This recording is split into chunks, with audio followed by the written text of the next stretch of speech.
Welcome to the Leading Conversations podcast, sponsored by the Excel Leadership Network. On each episode, J.D. Pairing will have conversations with church planting pastors and leaders from around the country. You can learn more about how to connect with Excel at the end of this podcast. Let's join J.D. now and listen in on this leading conversation.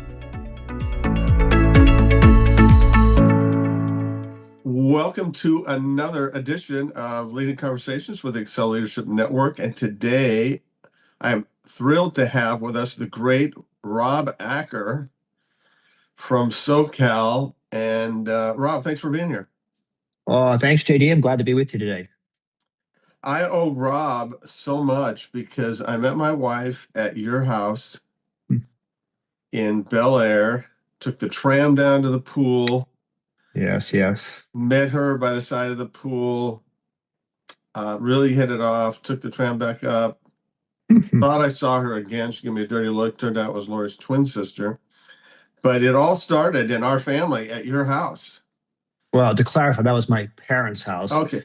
And as a college kid, I knew no different, except we had a nice backyard to entertain and have parties. So did you grow up in Bel Air then? Well, my parents moved there when I was in fourth grade. My dad had worked starting a little business in the cable TV industry. And so we were just an average family of 5 kids in a 3-bedroom house in Westwood, though. Back in the day, it was just a kind of a new suburb. This is, of course, late 50s, early 60s. And then my dad, I guess, had enough success that way, and they bought a house that looked like the Brady house on steroids and a backyard that could be developed. And so they had some damage from rains one season, and that sort of motivated my parents to let's build the backyard and make a lovely entertainment area, which it was for church groups and my high school track team and various things. Wow. Cool. Yeah. So before I ask you how you came to Christ, so where did you go to school? Well, I am a product of Los Angeles City Unified School District, which means I've struggled. But again, they didn't know anything different back in the day. But I went to UCLA for my econ degree, which is, a boring degree. But only brilliant people have econ degrees from UCLA. I don't know. I rode my bike. I could ride my bike to school.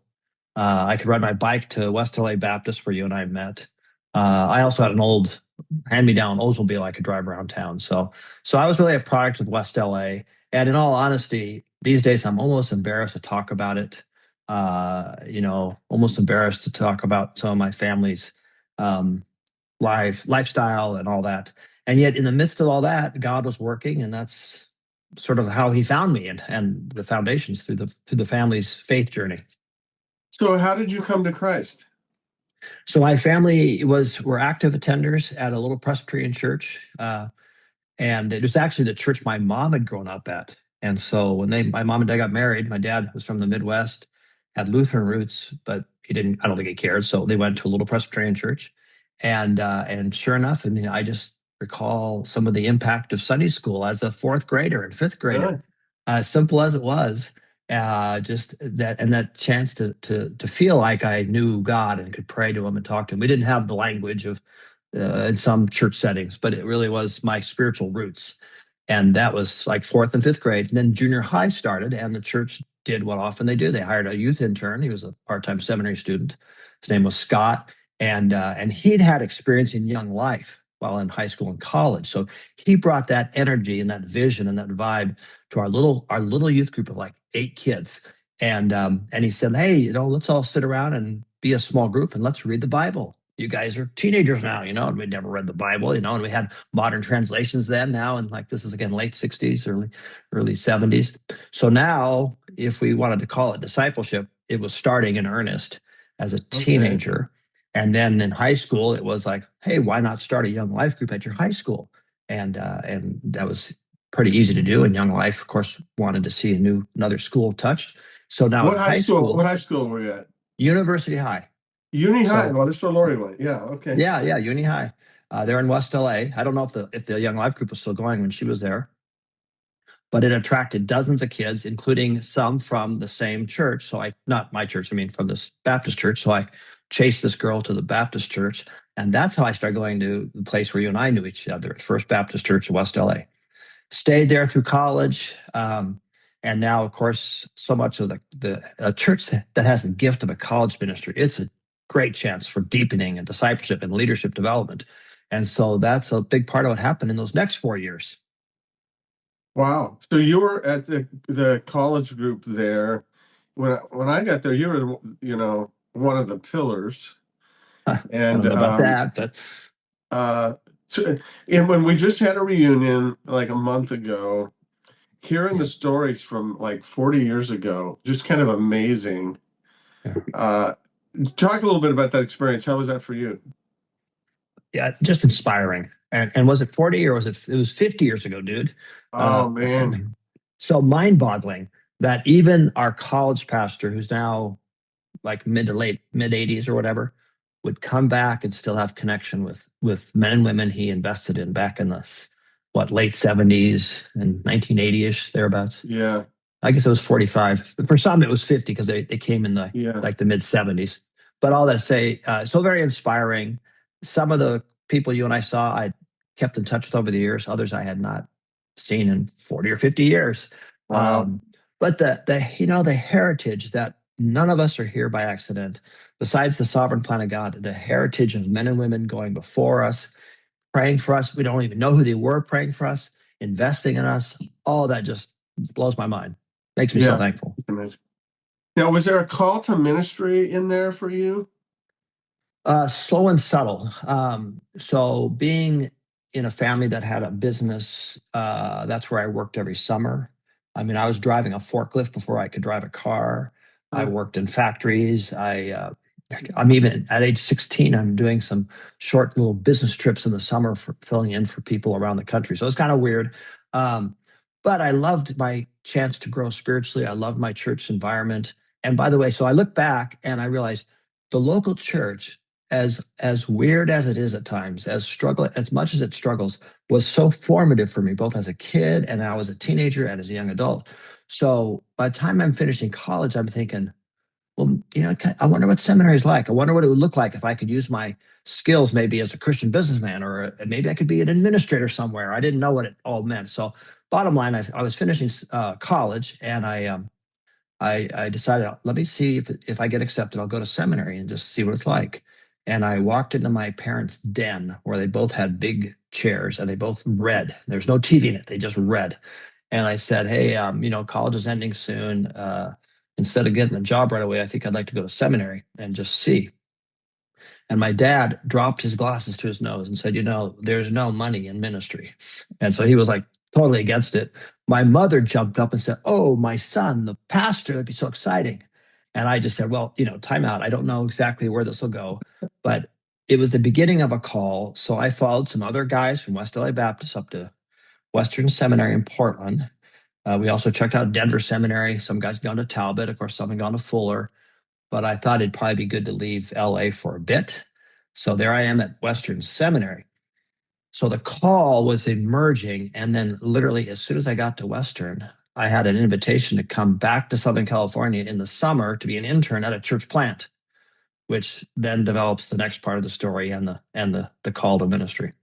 So how did that happen? Did you go up to Portland? Next thing you know, you're an intern. How did the church planting thing work? Right.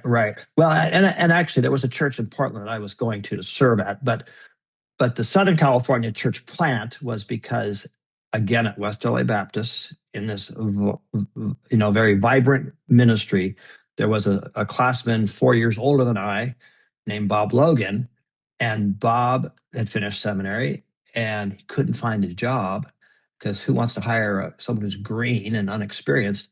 So what do? Well, let's put him on the front line and make him a church planter. And of course, this is like the mid 70s. And so Bob and his dear wife, Janet, they moved to this eastern suburb, which is Rancho Cucamonga now, almost halfway to Palm Springs when you're leaving the west side of LA. And so I was very intrigued with that. I went out to visit. I had never thought like every church has to have a start. Every church has to have some entrepreneurial energy and development and catalyst. So I was really intrigued, and I visited a few times in my senior year of college. I go to seminary. The church is getting some legs. It's starting. It's still very simple and fragile. So I went back to SoCal and interned the next summer. Did that again the next summer. Meanwhile, because I'm single, I'm fast tracking seminary, trying to get it done as fast as I can. And then because by the time I was like finishing my second year of seminary, the 3-year typical program, the church said, we're going to be ready to hire a full-time associate next year. Do you want to apply? And I thought, yeah, I love this place. I love seeing people come to faith, seeing discipleship happening, that old sort of saying in church planting, it's a fresh expression of God's love, at least as best as we understood that in the early 80s, this is like, this is great stuff. So I finished seminary in 81, early 81, and moved back to SoCal and started as associate pastor and never left. Yes. Your church planting journey, I was thinking earlier today, knowing I was going to have you on, that had just a subtle effect on me. That was my first experience of just hearing something about church planting, because in the college group, a couple times a year, Bob Logan or you would come over and talk about it. And when people started to come up to me and say, you should plant a church, I was just wondering why that was not foreign to me. It was probably because I just, by osmosis, knew that you guys were doing it. Never went, never visited, but heard the stories and saw that you were doing that. So you went there, you're associate there. I remember when I started the first church in Colorado Springs, I didn't have any help, so I called Bob, and he was kind of a, de facto coach. And I met with you guys a few times. You guys were going and blowing, and whatever you were doing in Southern California was not working for me in Colorado. But right. I remember those early days. So you were the associate and how long did that last? 7 years essentially. And in that time, the church, I think, probably tripled in size at least. So, that old saying organizationally, every time something doubles, you have to reorganize and reshift. Yeah. So I had probably about 4 or 5 different job descriptions in those 7 years, finishing with went from executive pastor up to executive pastor, then senior associate. And then as it was, the founding pastor, Bob Logan, really felt a release from being at one church to being a developer, a coach to church planters worldwide. So to everyone's shock and sadness, he left the church after he'd been there 11 years totally. I'd been there 7. And then the church was thrown into that place of successorship. What's next? Succession. And the board interviewed me and another person and had the possibility they could have gone outside, of course, but they nominated me to be senior pastor, and I prayerfully sought counsel. Is this wise? Should I do this? Traditionally you don't follow the footsteps. You don't stay in the same church to become senior pastor. That's becoming more common now, but I did. So I became senior pastor in 88. And then retired from that position back in 2023 after 35 years as senior pastor. 35 years as senior pastor. How did you, I want to use survive, but how did you do 35 years as a senior pastor in the same church? Well, obviously by the grace of God, right? Yeah. I'd had in my wiring, I think somewhat in my DNA, this commitment to long-term ministry. So, and here are the couple data points. Our pastor before, who was retiring just probably as you came to our church, West LA Baptist, Dr. Thomas, had been there 35 years, I think.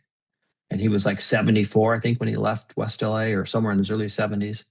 And so I had that in my mind. Look at this man who's having great impact all the way into early 70s. My dad, who was about the same age as Dr. Thomas, had worked in a family business. I mean, he built the business, spent his whole career there. That's what you do. Okay. You make a life work out of it. And then about the same time in the 80s, as some of the understanding of church growth dynamics was coming about, what helps churches be healthy, effective, et cetera, was this theory that longer term leadership can help versus moving people around, like which some churches would do, so staying longer might be beneficial. Now, I'm not sure 35 years is the ideal by any means. But to your point is I had some of that vision for it. And then I also had learned, and some of this was learning on the fly, of course, which is what we do as leaders, that there is a cycle to ministry. There's a cycle to leadership, whether it be in business, in government, in sports leadership, management, and pastoring. Like every 8 or 10 years, there's sort of a renewal or a re-up. And that's why a lot of leaders serve about 7 to 10 years, and then they move on. So for me, what I realized is from 88 to about 2000 was 12 years. That was a major growth cycle. Then we planted some churches in 2001, major church planting for us as a mother church to give away lots of people. So now the next 10 years is sort of a rebuilding and a new season, because we no longer were a baby church. We're now at that point we were 20 some years old, 25 years old, giving away. And so there was another like 10-year package in there. And then I get to the late teens and into the 20s, like, hey, there's another season. So some of it probably followed my own life and, development. And I, to quote the famous English missionary who spent his years in India with very little fruit. And they asked him, how did you survive all those years with so little fruit?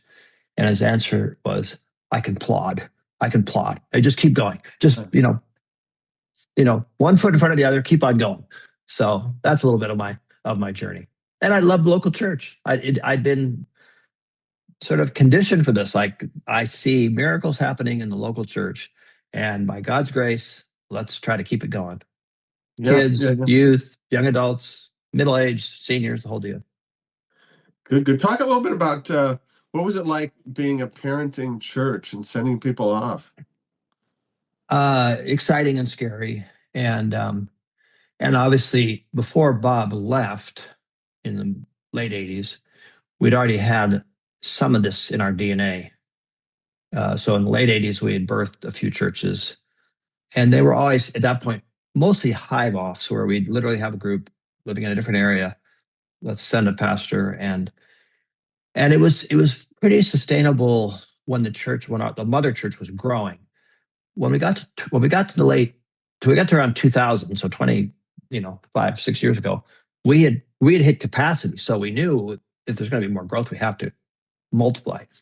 But then what happened was we also were a generation older, and the next church plant was going to be a Gen X church. And it was kind of like the old commercial about that car brand that's no longer with us, Oldsmobile. They tried to revive it, like saying, this is not your father's Oldsmobile. Like, we're cool. Well, they still died. But we had some of our younger leaders saying, hey, we're not our parents. We want a fresh expression. And we know that dynamic. So we helped birth essentially a Gen X church, which is now 25 years old and is doing amazingly well. They're just 5 miles down the road. But it took about a third of our church. We gave away about a third of our church in our budget.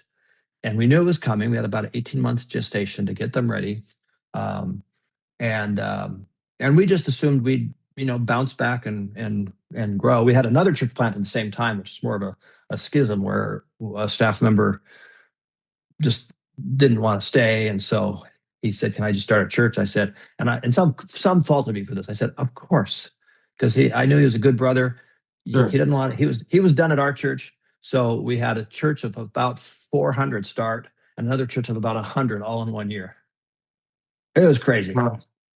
And so the bottom line is it took us years. I mean, it took us about 5 years to sort of feel like we were back on all cylinders.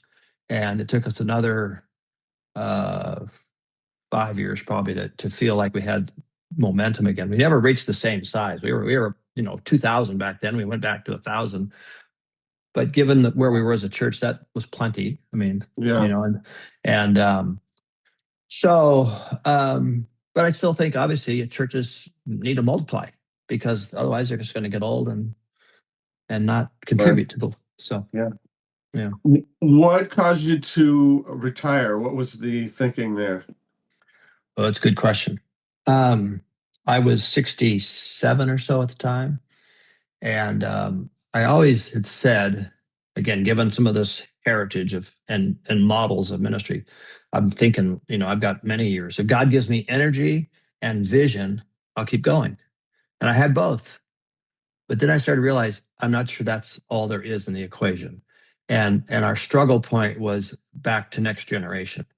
No matter how much we staffed for millennials or Gen Z at that point, or I was still in the lead role, and I'm the old guy now. I'm their dad, and I'm some of their granddads, grandfathers.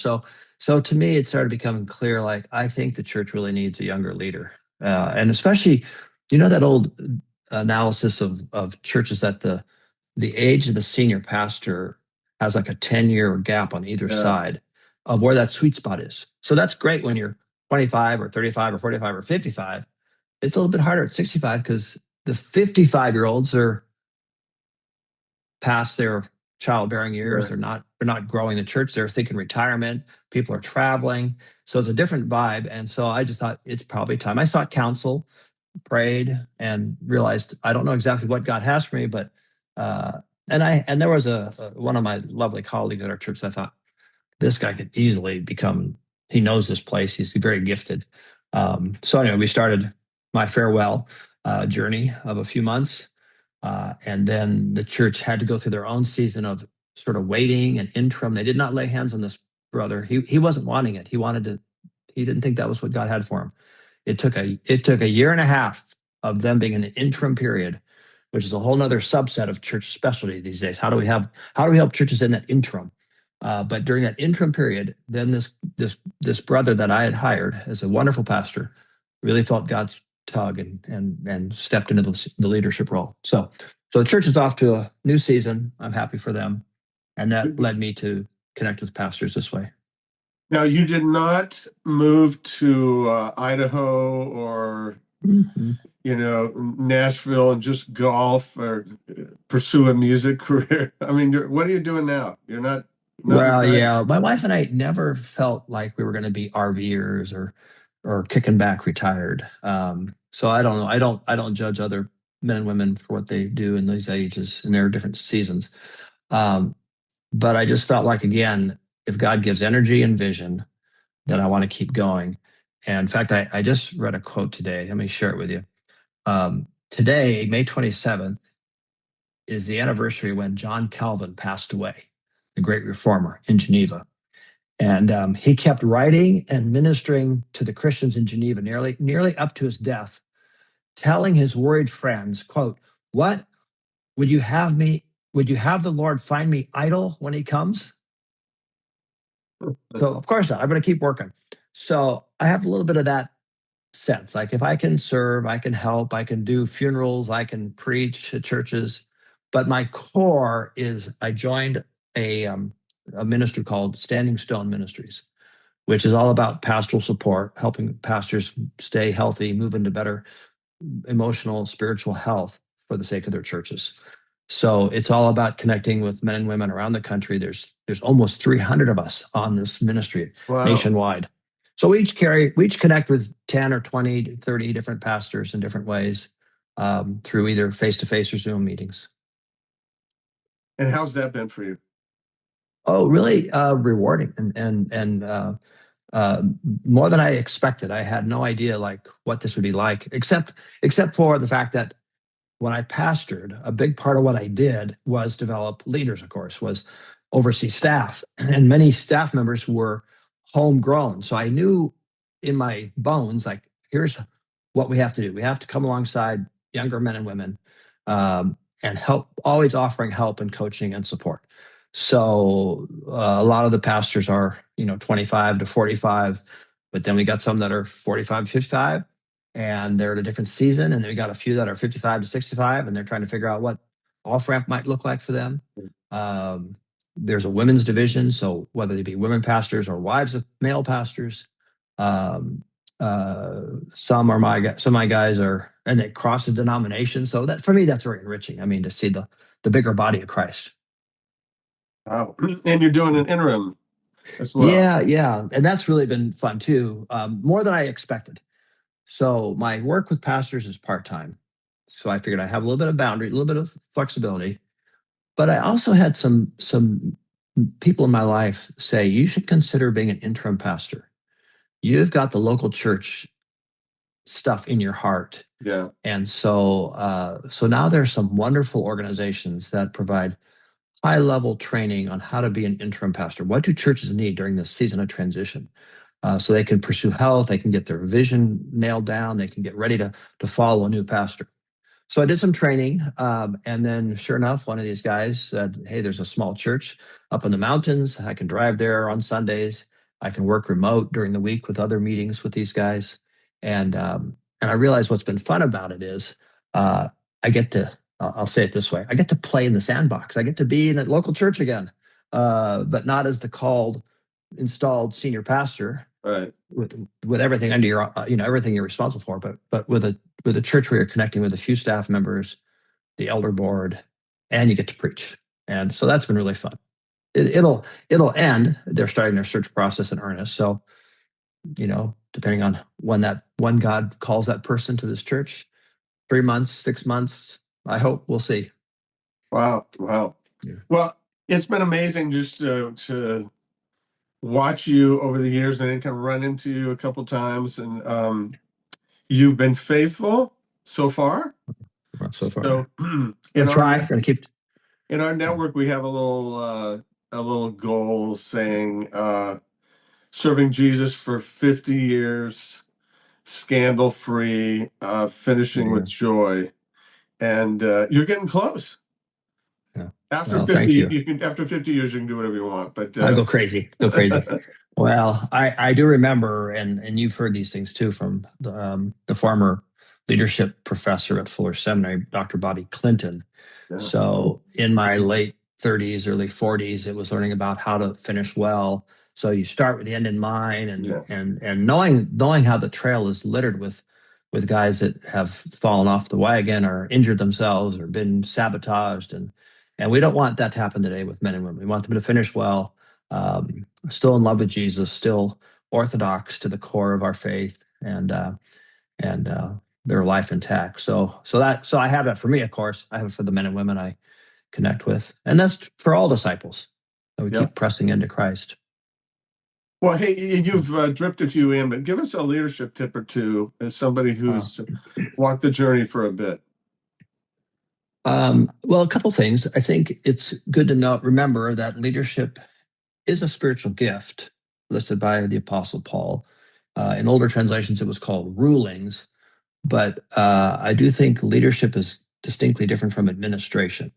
Both are needed. We might today say leadership versus management. And so however you slice and dice it, we know that some people are given gifts in this area, which, for any gift, we need to steward those gifts. At the same time, I think leadership can be learned. So even if it's not the top of someone's gift list, if God puts them in a whatever role they're in, it does require us leaning in to figure out, how do I lead better? Just like teaching is a spiritual gift, but we have to learn how to teach, and we are, in some ways, have never done learning how to be good at our craft. So I thought it was a kind of a gift in our generation, and good or bad in some of the mega church movement stuff of our generation, but the fact that leadership is a gift to help the church. Christ is the ultimate leader, of course, but he appoints people in those roles. So for me, to sort of understand, knowing who we are, how we're wired, and like I have a friend who is a fabulous teacher. He's so good, and not a gifted leader. So he knows that's going to shape some of his ministry and who he needs around him to help fill in those pieces. So there's always that piece. And then the other thing about leadership, and this is sort of related, how to be a good leader, or even to be a good disciple, is sort of the intersection of character, knowledge, and skills. Those three things: character, knowledge, and skills. So for any part of our journey as leaders, what do we need to know? So there's a knowing thing.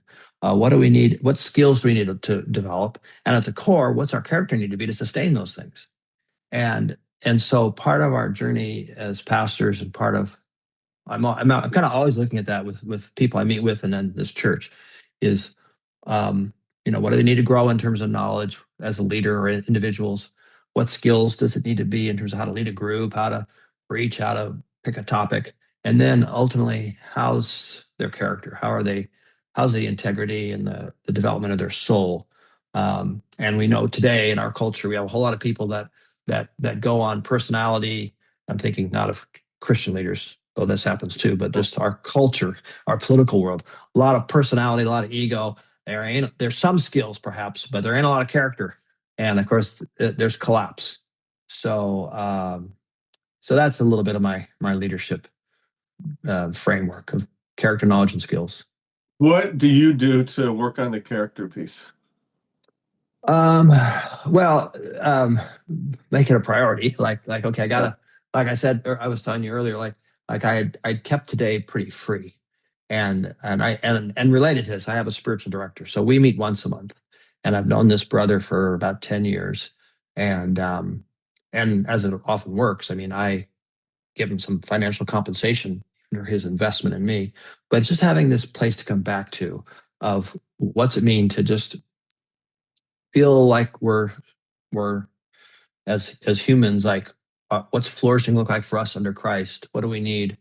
And so I put today down, like I need a quiet day. I need a day where I'm not out running about. I'm not writing a sermon this week. I really can breathe a bit. Just having places of connection, of still being vital, of reading. I like to read and learn. So there's no silver bullet. There's no magic, silver bullet. So just the variety, taking care of our bodies, getting outside and enjoying creation. So I just think it's finding out what a leader needs in his or her dynamic, world to help their soul feel more alive. Good stuff. Well, thank you for going ahead. You're a couple years older than me. You've gone ahead. I've always had a little bit of an eye on you, not on purpose, but just here's somebody that brought into our life, and I would not have the wife I have without you. I love without it. your I parents. love it. So I know. It was your parents' house, but I think you're the one who invited all of us over. Yeah. I was grateful for those chances to kind of just be connected to our college group, and before that, the high school group, and just leverage relationships, bring people to faith and into the body. So I'm so glad you were part of that, JD, and the gift of the years of ministry God's given you in so many ways to expand the kingdom. You guys are inspiring. Oh, well, thank you so much. Thanks for your time today. Thanks for joining the Leading Conversations podcast. We hope that you found it both helpful and encouraging. At Excel Leadership Network, our focus is on the church planter rather than the church. If you'd like to find out more about us, visit our webpage at excelnetwork.org. Don't forget to subscribe to this podcast so you don't miss any future episodes. See you next time with another Leading Conversation.